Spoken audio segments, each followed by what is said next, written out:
Be Bright, new ways for energy efficiency. Hello, everyone. Yes, my name is Elodie. I'm in charge of the sales activity of Be Bright on the APAC region. And today I want to talk to you a little bit about digitalization and energy efficiency specifically, because this is what, well, Be Bright and myself are very good at in the sustainability field. So before going into the details of that, I just wanted to give you a little bit of background about Be Bright, who we are and what we do, so that you understand a little bit more as well, the point of view that I will express later. So we specialize in energy efficiency, especially for air conditioning systems, refrigeration and heating as well, for in general large, I would say, commercial and industrial buildings, so offices, shopping malls, factories, warehouses, etc.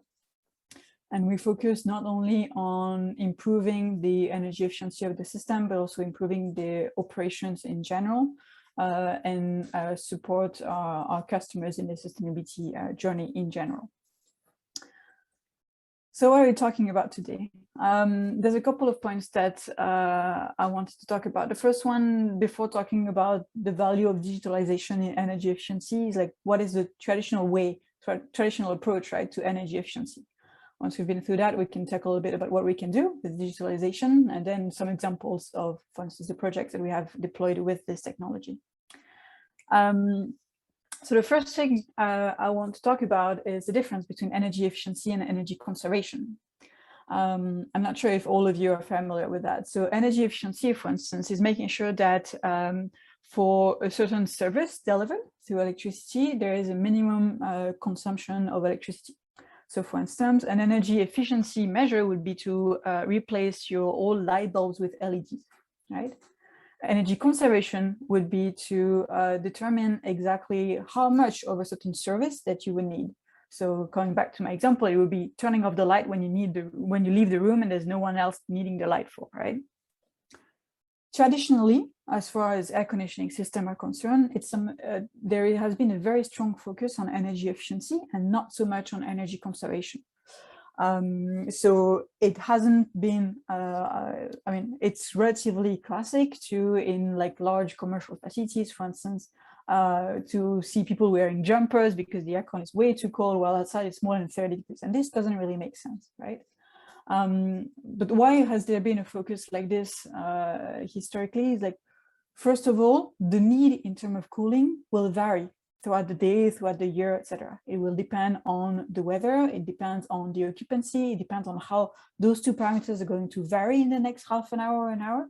And it's very hard to capture this variation through traditional means and to be able to adapt the control strategy of the equipment to make sure that you deliver only what you need. That is your first point. The second point is that it is much harder to measure a reduction in terms of kilowatt hour, so in energy conservation, as opposed to an improvement of the inefficiency ratio, right? So those two parameters made it so that we focused traditionally on energy efficiency as opposed to energy conservation, and most of the strategies that are deployed traditionally are on this.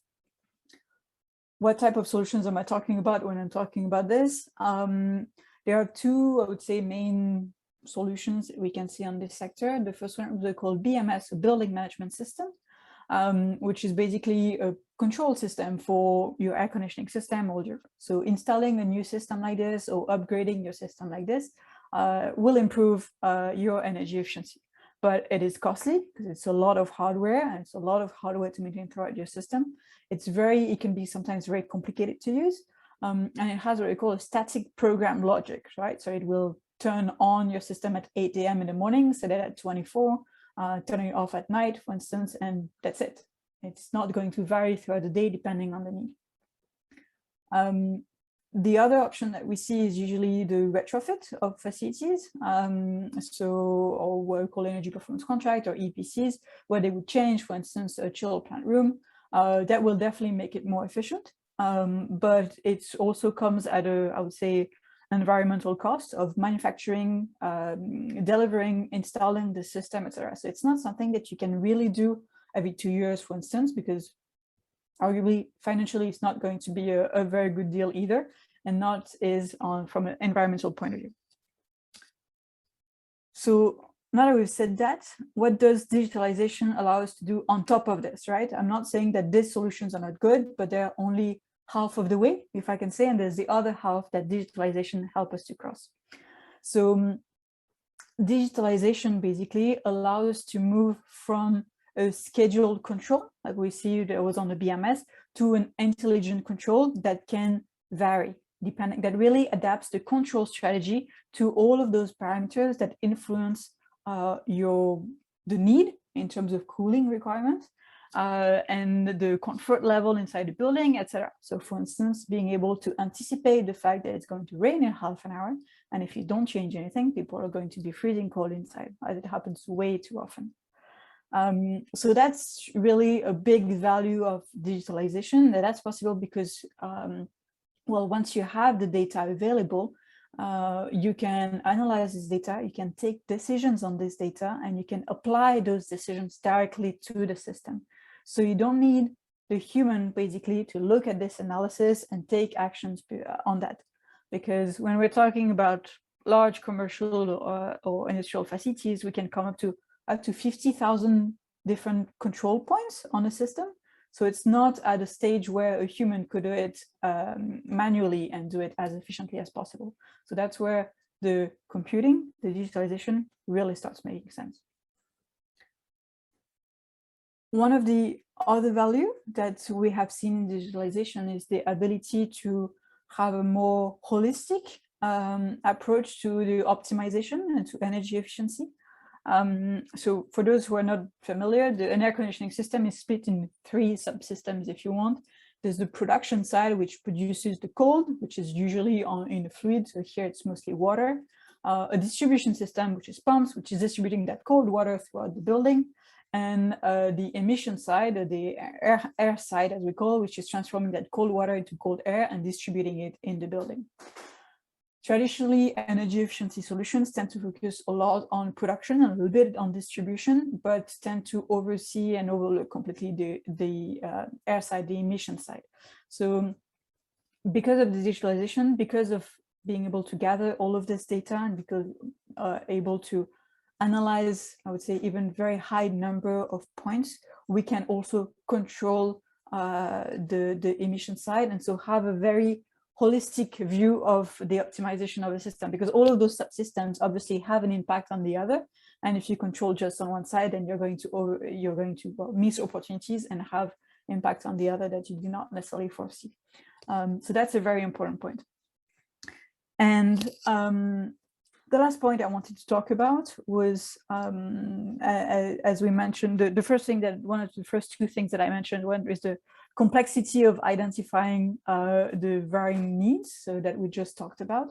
And the second point was, how do we measure the actual savings, right? And I would say through digitalization and use of machine learning algorithms and etc., we can also establish more, I would say, performance baselines or references, even in kilowatt hour and not in efficiency ratio, to measure exactly how much has been saved. So this is an example, for instance, of what is possible. Within blue, the baseline, so the reference, what would have happened without the energy efficiency solution, and in yellow, what has actually happened, right? And so the difference is the savings. And you can see that both of those lines vary throughout the day and throughout the span of 2 weeks here, and they're never the same, because all of those parameters always change, and it's important to be able to capture them. And once you have achieved those types of baselines and references, then you can also afford to have, I would say, more relevant business models where you really focus on the value that has been created and you share the savings and do not have to charge for any capex, for instance, for the installation.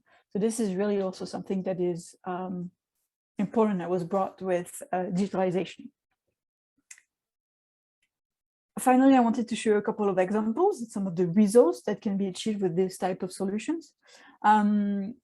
The first one is a logistics warehouse. So that has it has an electricity bill of 2.5 million annually, right? So it's quite a large space.